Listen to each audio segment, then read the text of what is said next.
Okay, so based off of our image right here, we need to divide volts by resistance to find our current or our amperage. So we'll do that here, and we see 240 divided by 35.8 is going to be a 6.7. 6.7!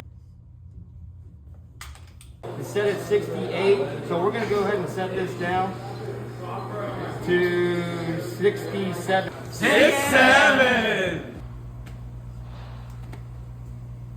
You can see I already wrote we have a saturation temperature of 105 degrees, and then we have a liquid line temperature of 98.3 degrees. So we just subtract those two to find out our subcooling. You can see here we're going to come out with 6.7 degrees. 6.7!